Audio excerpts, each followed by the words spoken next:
This is Little Talbot Island State Park. 5 miles of white sand, wild dunes, and a shoreline that still shifts the way it always has. We didn't come here for long, just a few minutes. Just enough time to see if my son liked this beach, and to watch cargo ships slide across the horizon while a military helicopter passed overhead. Twice. He was impressed by exactly the things you'd expect. Ships, helicopter. History could wait. But here's the thing about Little Talbot Island. Even when you're only here for a moment, you're standing on thousands of years of story. After visiting Kingsley Plantation, we drove just a few miles north and paid a small entry fee to enter Little Talbot Island. The road winds through maritime forest for a couple of miles before you reach the beach access. By the time we parked and walked out, the Florida heat had already made itself known, and so had the wildlife, including the spiders. Large ones, numerous large ones. My son and I came to a mutual agreement with them. You stay in your space, we'll stay in ours, and no one needs therapy afterward. We never went into the water. We just stood at the shoreline, sand shifting under our feet, watching ships move in and out of the nearby port, the modern world passing quietly in the distance.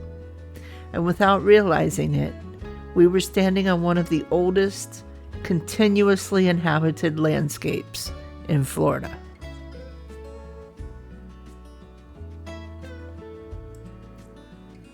Long before Florida had a name, people lived along this coast. Human activity on the Talbot Islands dates back at least 6,000 years to archaic peoples who learned how to live with the rhythms of the sea, fishing, gathering shellfish, and building communities tied directly to tide and season. Their legacy still shapes this landscape in the form of shell middens, massive mounds built up over generations, filled with oyster shells, tools, and fragments of daily life. And here, along this stretch of coast, something remarkable happened. These early communities created some of the earliest pottery in North America. Hand-built vessels formed from local clay, decorated with carved paddle patterns and etched designs. It was a technological leap that changed how people cooked, stored food, and lived. By the time the Europeans arrived in the 1500s, these coastal peoples were part of the Timucua world, specifically the Mocama, whose name fittingly meant of the sea. Just north on Big Talbot Island, archaeologists believe they've identified Sarah Bay, a major Mocama village, complete with public buildings and a massive council house that once anchored political and spiritual life here.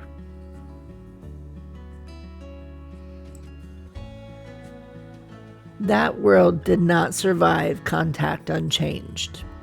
French explorers arrived first, followed quickly by the Spanish, who founded St. Augustine and imposed a mission system designed to convert and control native populations.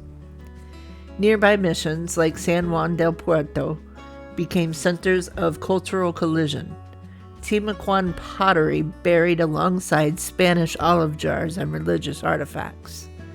But disease, warfare, and enslavement devastated the Timucua. Within 2 centuries, a culture that had thrived here for millennia was nearly erased. What remained were the mounds beneath the sand and the silence.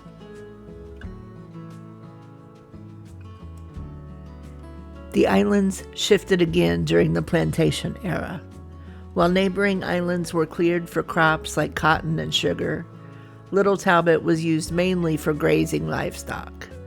The broader region, including places like Kingsley, was transformed by enslaved labor and tabby construction built from burned oyster shells.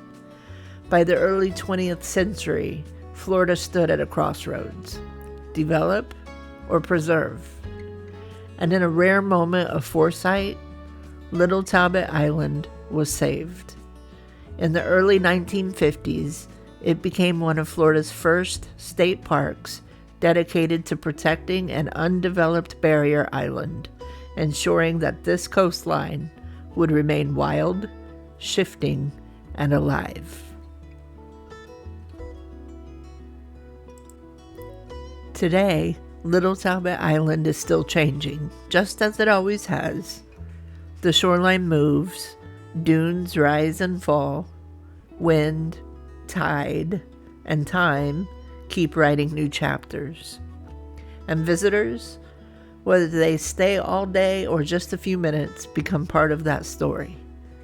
When we finally made it back to the car, drenched in sweat and outmatched by Florida heat, we did what any sensible explorers would do.